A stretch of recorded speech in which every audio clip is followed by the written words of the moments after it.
Anthony Christensen, HawkSports.com. Did Adu Thero practice today? And if so, Yeah, he was out there. Let me just say that. and do you expect him to go tomorrow? Or? And if you ask me, I mean, the kid will try to convince me, but, I mean, you got to be able to go in and help. And Boogie was able to do it. But I've seen crazier things.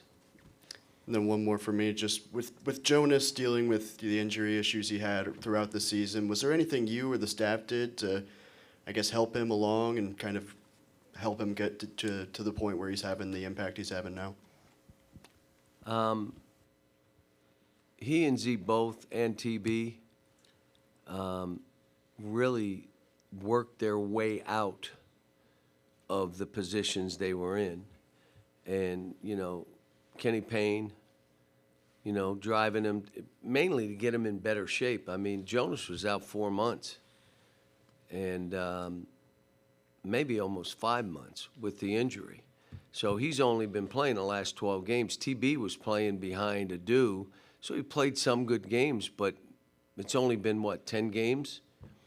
Nelly and Carter and Billy, with Boogie going down, he's been out 15 games. They had more opportunities. But if you got a team that's been together and played 30 games, we're not it. And what happened to us in the zone, Adu Thero, you that watch us, is our zone offense. We throw it to him in the middle on the elbows, and he goes, creates for his teammates. No one has played a zone since he's been out. And then they went zone, and we trying to figure out who to put in the middle. And I think by the end we figured out here's the best guy for this group, which is a different team without Adu. Adu is our leading scorer. So, but it's, I come back to the resiliency of this group. To be on this stage, to be up, to take 2 ridiculous threes. Like, what are you thinking? And all of a sudden, they get back in the game. And now we have to gut it out and win the game, and we did. Made the free throws, made the plays, made a stop. Boogie made a steal. All of a sudden, it's our game when it looked we were down 3. So. Coach on her back left. Jackson Fuller, Southwest Times Record. Coach, you've said throughout the year that you've had confidence in your team being able to turn it around, just need to get healthy and stuff. Was there ever a point where your patience was wearing thin? I mean, were you able to stay patient throughout the entire season and, have that belief even after the 0-5 start and everything? Well, I don't think it was patience. I just had to keep believing and letting them know I believed. I believed in this and that I've been through stuff like this. You guys never have. Maybe not that bad, but, it starts with our staff never splintered, never wavered. Let's just keep getting work in. We're going to bust through at some point, and when they do, it'll be really rewarding for everybody. And that's kind of what happened. And then as coaches, all of us, you got to battle that demon too. Like for me, the biggest thing was I had to take all the stuff I had done in the past in my career and set it aside. It had nothing to do with this. So if I'm frustrated because what I've done in the past isn't happening right now, I'm going to be taking it out on the kids. I had to just say, forget about it. I'm going to make this something special. I don't care what I've done in the past. It doesn't matter. It has no bearing on this. And the staff, I told them the same thing. So we just kept believing. Well, just talking to your players, a lot of them were too young to really remember John Calipari, Rick Pitino battles. If you could tell them one thing to maybe think about and what you remember from going up against Rick, what would it be? Well, they're a team that's going to be prepared. They're going to play hard. They're going to play rough. It's going to be bump and grind. You're not getting a free layup without getting bumped. I mean, that's his teams. He's not pressing as much where he'd go 2-2-1, 1-2-2, 1-2-1-1. He's doing mostly man. Sometimes they'll trap. But what you find out, the second half numbers are like ridiculous. So they're basically wearing you down like you're in combat. And eventually, if you're not used to it, hopefully we understand that. We talk to the kids about it. But they're good. He's done a great job with his team. That's why they're a 2 seed. That's why we were a 10 seed. That's why we're underdog this game. Their guard play, and people say, well, they don't shoot it. You ready? The last 5 games, their percentage is better than ours from the 3. So then you got to say, you really don't shoot it then. I mean, those are numbers that are real. So they offensive rebound like crazy. If they get 18 offensive rebounds and make 10 threes, they beat anybody in the country. Would you guys that follow them say that? That's who they are. And so you better rebound, and you better hope some of it is they're just missing some threes. Right here in front, Coach. Zach Brazil, New York Post. John, what did you think of Rick's video before you went back to Kentucky where he told the Kentucky fans they shouldn't boo you? I didn't see it. No? I heard about it. What did you think But of it? what's that? What did you think of the fact that he did that? That was nice of him. I'd rather have a Christmas card, but that was nice of him. Right here in the middle, Coach. Middle left.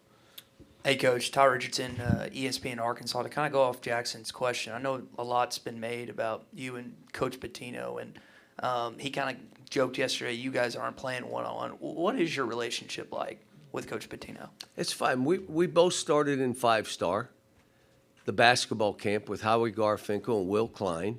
He's much older than me, but we started in that camp. And I've always looked up to him because when I was a camper, he was a counselor. When I became a counselor, he was a speaker. He was there with Chuck Daly and Hubie Brown, and I could go on, and Rick Pitino. You know, knowing what he did at BU and then Providence, then goes to the Knicks, and then goes back to Kentucky, and then goes to Celtics, and then goes to Louisville, and I can go on, Greece and Iona, and now at St. John's, and everywhere he's been, he's made a difference. So I will study what he's doing. I always do. Watch what he's doing. How's he doing it? But there's the formula, whether it's me or him or another coach, the relationship with the kids to get them to play hard and play with a winning attitude, that's something he's always done. So I respect him. Again, understand, I don't know how long he was at Louisville when I was at Kentucky, but you're not going to be friends when you got those 2 jobs. You're not going to be enemies, but if he's real good, you're like, oh, jeez. And if we were real good, he was probably saying, yeah. But that's, I respect coaches. I respect coaches that can really do this well. And if you can do it over a long, long period of time, I really respect you, because this is, with all that goes on with what we do, to sustain excellence means you're really, really good at what you do. You're great at what you do. Maybe you're one of the best to ever do it. Stay here in the middle, Coach. Go ahead. Andrew Hutchinson, Best of Arkansas Sports. Coach, you kind of touched on it a minute ago, but St. John's has the #1 defense in the country. Just what makes them so tough? They switch a lot. They're really physical. They collapse. They make layups hard. Their 3-point defense is like ridiculously low, but the way we shoot it, they don't have to be ridiculously low. We'll do that to ourselves sometimes. And then the second thing is, my guess is 50-50 balls, they get 70% of them or more. And that's why defensively you think about it. And then their defense leads to their offense. They probably, my guess is, score 17, 18 points a game off turnovers. So you better not have a whole lot of live ball turnovers, or you have no chance of winning the game. Front right, Coach. Robbie Listella, Bracketeer.org. Big game for John L. last night. How have you kind of seen his game develop throughout the season, and has he kind of taken on a bigger leadership role given that he's been in March Madness 2 years in a row? He has, but you have to understand, he fell off a golf cart going to the football game and almost broke his wrist. And it was naturally, his right wrist. He was out 3 weeks, 4 weeks, had to go to New York. They had to do stuff. And it took him time to get it back to where it was. But what I'm happy about is he never stopped and he just kept going. And so now, like that shot in front of me, I did. As soon as I saw the ball in the air, shoot it. You better shoot, because sometimes he ball fakes. And you just want him to shoot it and be confident. DJ does the same sometimes. Just let it go. Our coach back left here. Right here. Brennan Quinn from The Athletic. Just to follow up on the conversation about Rick, at this point, how do you think you guys are most alike, and how do you think you're most different? We both have big noses, so that's one. And he has Gucci shoes, and I got itchy shoes, so we're a little different there. I don't know. I mean, we're all going to be judged 50 years from now, what we did and how we did it. But, my hope is people look and say they both get their teams to play really hard. They both get their teams at a competitive level. I mean, do we do it different? Yeah, I guess. I mean, I'm who I am. Like it or not, this is who I am. And how I deal with kids, we're all different with that.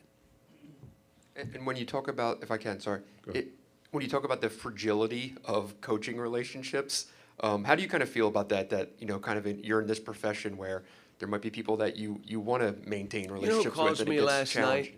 Called me last night, and my wife loves it. Tom Izzo and I have been friends for a long time. He calls me, and my wife, anytime he calls, I got to put it on speaker because she wants to hear, because we're laughing, we're doing whatever, but we're not in the same league. And Mark Few and he hits me last night after the game, and we go back and forth.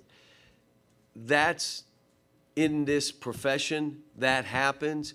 It's just hard. Now, Rick Barnes and I, we were friends since, again, he's a little older than me, when we were 18. We were doing camps and doing stuff together, and we've stayed close for that period of time. That's unique. He knows I love him. He's right away will say to me, love you, brother. I mean, but it's hard unless you have something long-standing, because the old coaches used to go to breakfast the day of the game or dinner the night before the game. I remember I was with Ted Owens. He would go the night before and either have dinner or have breakfast with the coach the morning before. Never is that happening now. It's just different. John? John Fanta, Fox Sports. John, you said it earlier, your team, your players embracing that underdog mentality. These have been 2 different seasons for the respective programs meeting tomorrow. But we're in Providence.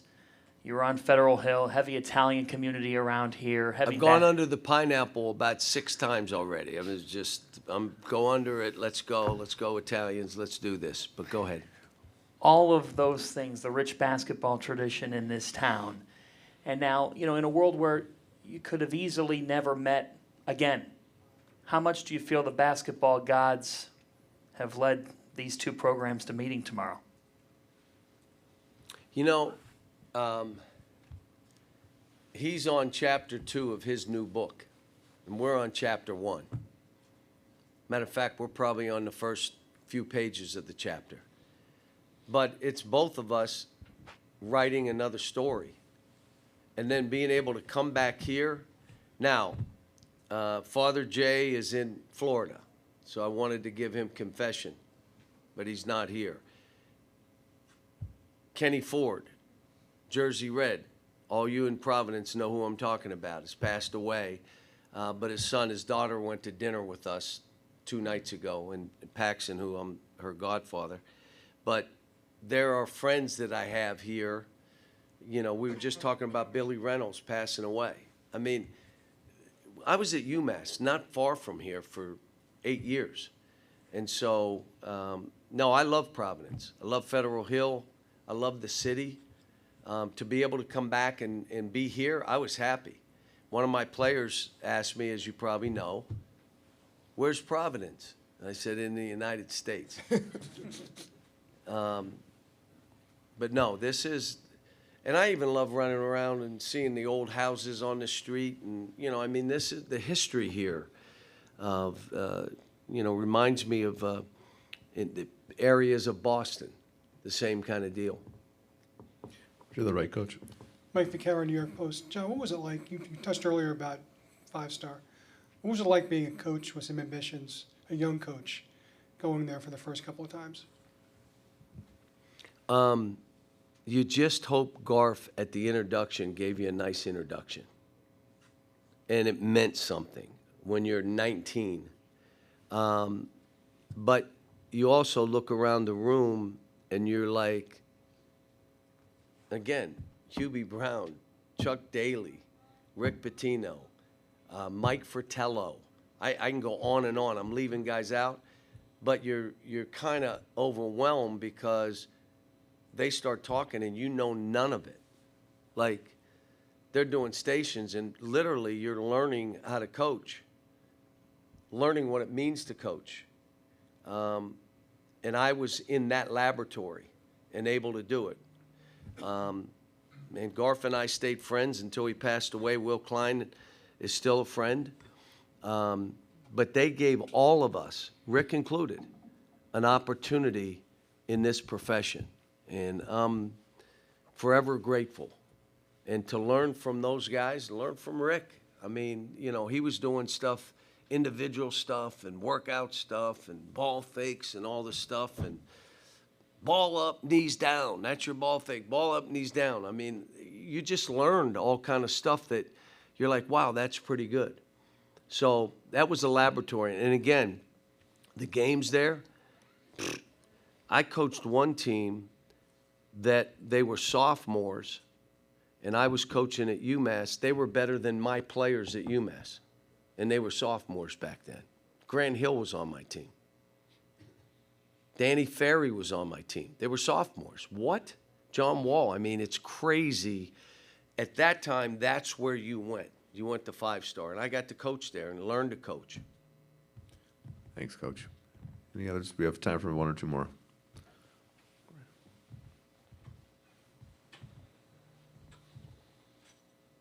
Jackson Flex, Southwest Times Record. Rick has said a couple times that he doesn't necessarily consider you a rival, not in more like he doesn't have that disdain. I'm curious, do you consider Rick a rival, and if not, do you have any head coaching rivals? Whoever I'm coaching against, that's a rival for that day. I'm not, you know, when you're doing what we do, if the one thing I know, if I dislike a coach, I don't do a good job. So I try to ignore all that. The problem is sometimes you're playing coaches you really respect, and you don't like doing that either. You'd rather play somebody you don't know, let's just go play a game. But yeah, I've never seen him as a rival. Louisville was a rival. He happened to coach there, but I coached against him with other coaches too. You know, it's, Bill Self and I, he won his national championship against me and we won ours against him. But what? So what? I mean, you know, I was at Kansas and left to go to Pitt as an assistant, and he was the guy that took my place. So we've known each other for 25 years. But, you know, when you're in this a long time, you know, you see a lot, you meet a lot of people, and they're people that you really like, wow. When I was at UMass, I would be in there not knowing whether we were going to win or lose before every game. Like not knowing, are we going to win or lose? And I'm in there, I'm sweating, I'm like, oh my gosh. And I'm like, how did Coach Smith, Dean Smith, do this for 30 years? I'm going to die at age 40. How in the world did he do this? Well, you start figuring out he knew he was winning 20, and the question was he going to win 30? And so as we got better, I can say, okay, if you get good enough and you're a good team, I guess you can last in this. But I didn't know when I first got started. We lost to Lowell. Stan Van Gundy was the coach. How about that? We lost to Lowell. And the officials tried to give us the game. I went on the bus and said, you guys deserve to beat us. They were Division II at the time. Thanks, Coach. Good luck tomorrow. Thanks.